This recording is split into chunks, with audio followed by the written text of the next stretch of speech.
Welcome to the Athlete Archives. You can't always measure an athlete's value by his or her statistics. Today I'm joined by Wesley Seidner to discuss Sam Nahem. Sam Nahem, a pitcher with a 4-year career in Major League Baseball and a cumulative negative 0.8 WAR. Sam Nahem, who played in a grand total of 90 games, walking more guys than he struck out, and finished with a career ERA plus of only 78. However, despite these anemic numbers, Sam Nahem has a 32-page Sabre biography. 50 pages if you include the references. That's longer than the Sabre profile of Ted Williams and Ty Cobb combined. So, who was this guy? Let me introduce my guest, who knows a lot more about Mr. Nahem than I do. Wesley is writing a book on Jewish baseball players. Wesley, welcome to the show, and please take a minute and talk about your research and your upcoming book. So it all started with my bar mitzvah, which was 2021. So right in the middle of COVID, towards the end. And my grandparents gifted me a ball signed by legend himself, the left arm of God, Sandy Koufax. And I thought to myself, what if I could, collect everyone's? So it started and made a spreadsheet I found through Jewish Baseball News, just the list of every Jewish player.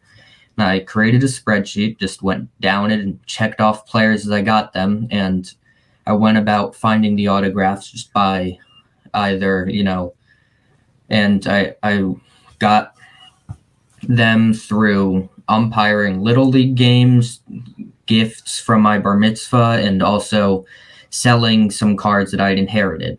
And right now I'm up to around 82% of all Jewish baseball players' autographs.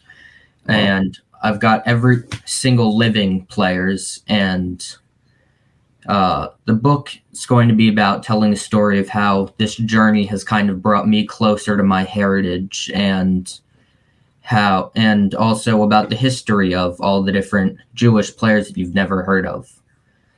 They're nearly 1% of all major league players have been Jewish, but no one really knows that because most of them are nobodies. There are very few that have ever had major success. So I want to try talking about them.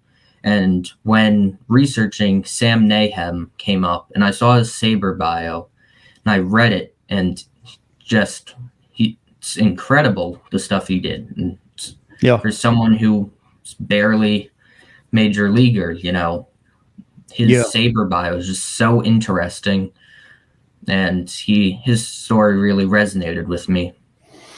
Yeah, as I mentioned, it's 32 pages if you print it out, 50 pages if you print it out with the source references, which is crazy.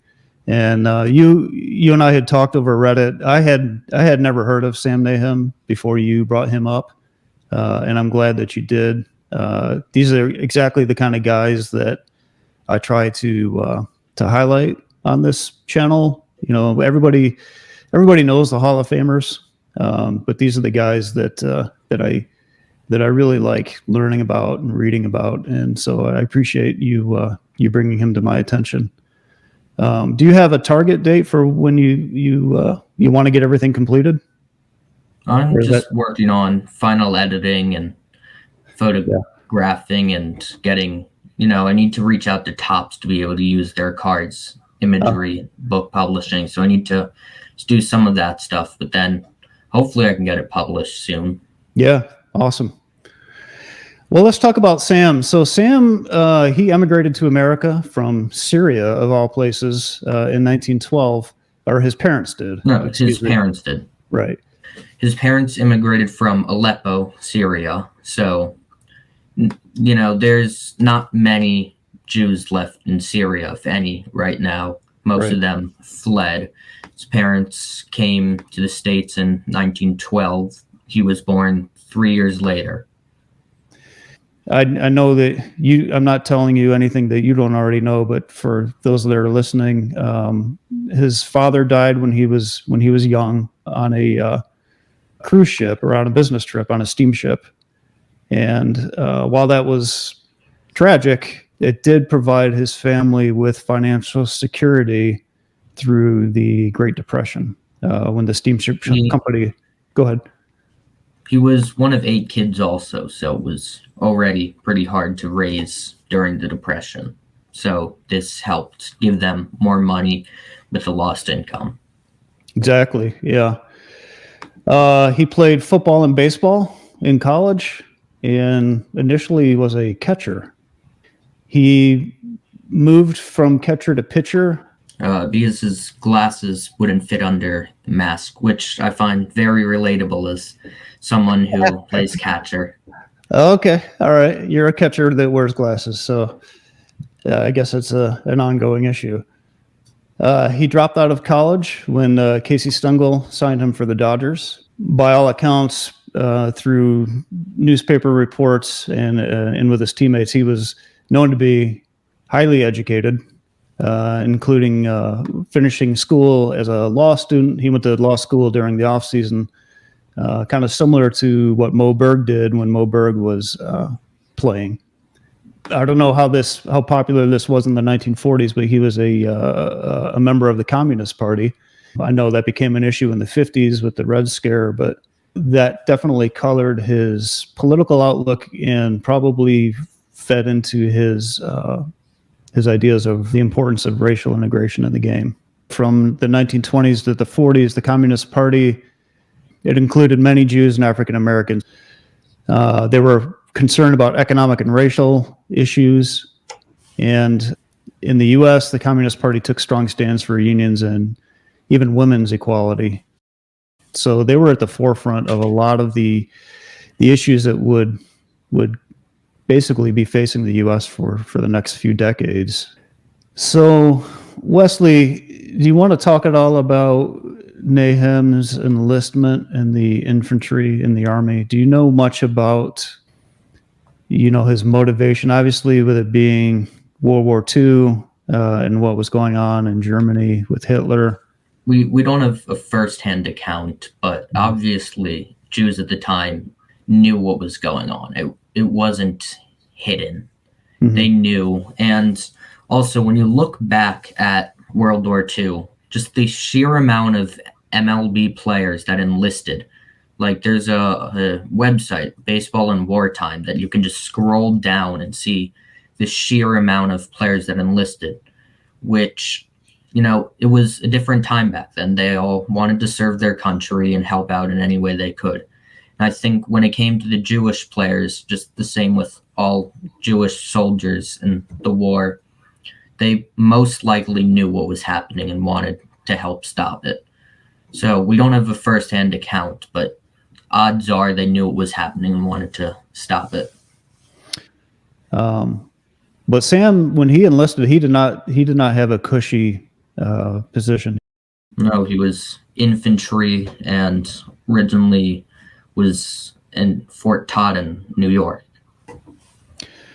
Right. So he started in New York and he was playing baseball there, but then he did go overseas. He pitched the baseball notes that we have of him while he was in the service was him pitching for what was called the anti-aircraft Redlegs of the Eastern Defense Command. In 1943, he set the league record with a 0.85 earned run average, while also hitting 400. Following year, he was sent across the ocean and served in, I think it's Roms. So he was stationed in Roms and assigned to run 2 baseball leagues for the servicemen in France. While he also managed and pitched for his own team, the Overseas Invasion Service Expedition All-Stars. So Wesley, what's significant about that team? Do you know that? Well, back this was 1944. We still had issues of the mistreatment of African Americans across America. Jackie Robinson came 3 years later, 1947, made his debut in Major League Baseball. But Sam Nahem insisted on having two African Americans on his team, one being Willard Brown, who was an outfielder for the Kansas City Monarchs, and the other was Leon Day, who pitched for the Newark Eagles. Yeah, I actually know a little bit about Leon Day. He is a Hall of Famer and was elected in 1994 to the Hall of Fame. Fortunately, just before he passed away, but he was a legendary Negro Leagues pitcher who never made it to the major leagues. Bob Kendrick, the president of the Negro League Museum, does a podcast called Black Diamonds, and he has a good episode on Leon Day. Just shame most of the Negro League players never got the recognition they deserved. Yeah, and it's a real shame that a lot of them that were inducted into the Baseball Hall of Fame were inducted after, posthumously after they had passed. Better late than never, but yeah, it's disappointing. But Sam's OISE team won 17 games and lost only one. And by written accounts, as many as 10,000 fans would go to these games. So you better believe that there was definitely active fighting going on in France at the time too. But these guys, they needed a little bit of a break at times, I'm sure. The semifinal round had Nahem pitching them into the European Championship by beating the 66th Division team. They won 5-4 in 11 innings, with Nahem going 4 for 5. That was the semifinal. Okay, and so the other team that reached the finals was George Patton's team, the 71st Infantry Red Circlers. So the OISE All-Stars and the Red Circlers played the first 2 games of the 5-game series in Nuremberg, Germany, where in a stadium where Hitler had addressed Nazis in rallies. Allied bombing had destroyed the city, but somehow spared the stadium. In the first game, Blackwell pitched the Red Circlers to a 9-2 victory in front of 50,000 fans, most of them American soldiers. In the second game, Leon Day held Patton's Army team to 1 run, Nahem playing first base in the game, doubling in the 7th to knock in the go-ahead run, finishing the game with a score of 2-1, Leon Day striking out 10 batters, only allowing 4 hits and walking 2. The 2 games then flew to Reims for the next 2 games, and OISE won the 3rd game behind pitching of Nahem, who outdueled Blackwell to win 2-1, only allowing 4 hits and striking out 6 batters. 4th game, the 3rd Army's Bill Ayers, who had pitched in the minor leagues since 1937, shut out OISE, beating Leon Day 5-0. The teams returned to Nuremberg for the final game of the series. Nahem started for OISE in front of over 50,000 spectators. The Red Circlers scored a run, loaded the bases with 1 out in the 4th inning. Nahem took himself out and brought in Bob Keane, who got out of the inning without allowing any runs, and completed the game. OISE went around to win 2-1. The team, led by a Jewish communist and 2 Negro League players, had just won the GI World Series. And back in France, General Charles Thrasher had organized a parade and a banquet with dinner and steaks for the team. I shared a picture with you. I will share it in the video. That picture is a friend of mine.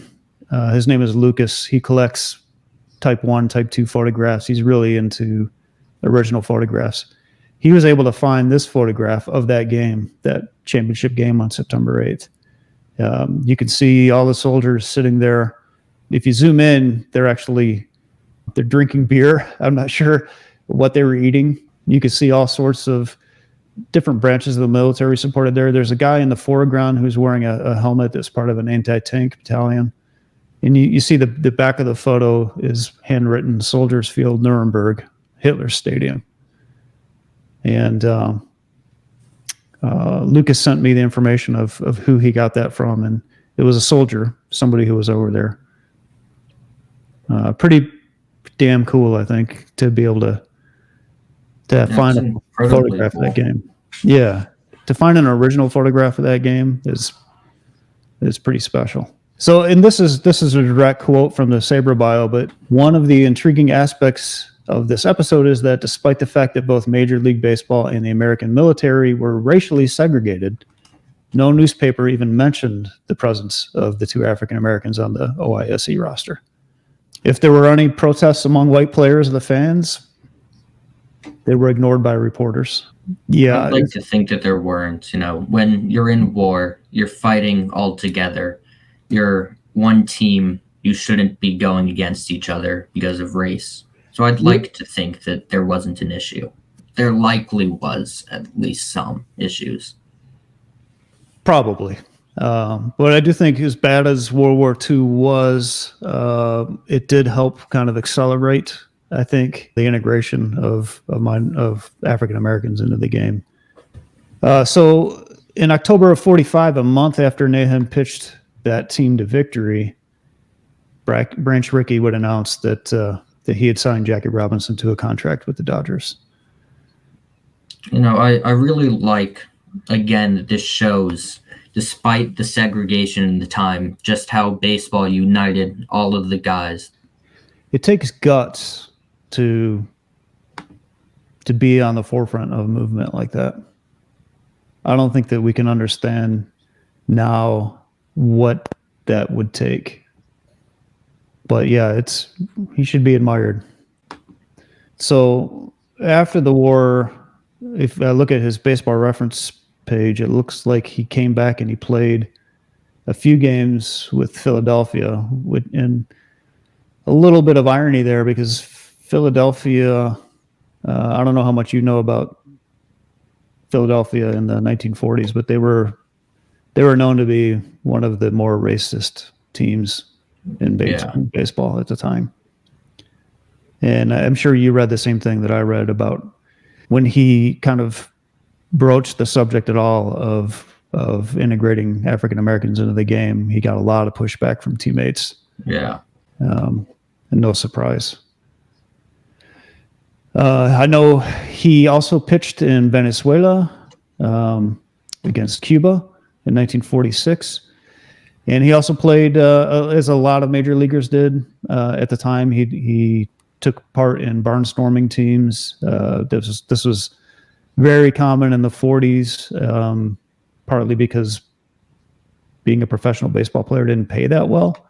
So a lot of these guys kind of supplemented their income by barnstorming after the season, where they would travel across the U.S. and oftentimes play Negro League teams. Sam Nahem in particular played the Homestead Grays, Composie's team with Buck Leonard and Luke Easter. They also played against the House of David team. So after Sam retired, he learned that coaches for other teams knew that he was tipping his pitches. He raised his arms higher during the windup when throwing a curve, and nobody on his own team ever spotted it. And so that definitely did not help. As we've seen with the Houston Astros or other teams, that when a batter knows what pitch is coming, it dramatically changes the outcome. Unrelated to this, there's one quote by Willie Mays on Sandy Koufax that I've always found hilarious, where he talks about how Koufax would tip his pitches. You would know exactly what pitch was coming, and you just could not hit it. It was that quote hilarious. That speaks to very highly to Sandy's ability. It's a shame that he didn't play longer, but I know he retired on his own. Obviously, we know that by the time Nahem ended his playing career, the Cold War was in full swing, and the 1950s were not a welcoming environment for communists. Or Jews or people of color, which he was all three. This is true. We know that the FBI kind of interfered with his life. They showed up at some of the workplaces that he had, and he basically lost several jobs as a result of the FBI. He ended up working for his family's import business as a door-to-door salesman, and then as a longshoreman unloading banana boats on the New York docks. Quite interesting. He died on April 19th of 2004 at age of 88. He played in an era, unfortunately, during World War II where there weren't many baseball cards being produced. And then he also had a very short career. So he really has one single playing day card, and it was a team issue St. Louis card. So I think from 1941. 1941. Okay. So that's probably going to be really difficult to find. I did see he's got a few post-playing day kind of tribute cards that I saw on TCDB. But you have something of his? Yeah, I have. It's not much, just index cards signed by him. I don't know. Yeah, you're downplaying it because I don't know how hard that was to find, but I can't imagine that there are too many Sam Nahem See if I can find autographs out there. One Jewish baseball player today that is very high on my list, Max Fried. Who is your favorite Jewish baseball player that's active? And then who's your favorite Jewish baseball player of all time? Well, for all time, it's got to be Koufax. It's the first one that I loved. Sitting here, I have these hanging on my wall in front of me. Oh, nice. So what? Okay, so the first one was his rookie card. This is his rookie card. I sold a. So back in, I think it was 1997. Upper Deck had the idea of putting jerseys inside of cards. So they came out with the set that was just 3 players. It was Ken Griffey Jr., I think Tony Gwynn, and Roy Ordonez. And I sold the Griffey, and with the profits bought that. And then this I got at an auction. It's just a 1964 card signed by him. It's a very faint signature. I don't know if you can see that. And who did you say was your current? So earlier, in 2023, the Las Vegas Aviators hosted a day paying tribute to their name as the Aviators, as doing like flight suit jerseys. And paying tribute to that, they had each of their players choose a nickname, like a calling name. And Zach Geloff chose Kosher as his. And I've loved him ever since. Okay. Gotten the chance to meet him. You can see he signed this, met him at Nats Park in August of 2023. It's just all around. I love this and that story behind it. So the Geloff brothers, they both went to University of Virginia. Yep. I saw them play in a regional game at South Carolina. And the Geloffs are from Delaware. Rehoboth Beach. I met his parents when at Nats Park. I went to a game where playing the Nationals, he hit 2 home runs, and it was really cool being able to, sit with his parents and cheer him on. Awesome. That is awesome. I was with them when he hit both of them. Wow. That's fantastic. Well, Wesley, thank you for your time. I really appreciate it. I certainly enjoyed learning about Sam Nahem. Again, as I said, these are exactly the kind of athletes that I like to discover and kind of highlight on this channel. I appreciate your time, and good luck with your book. Thank you. I enjoyed being here and talking about Nahem.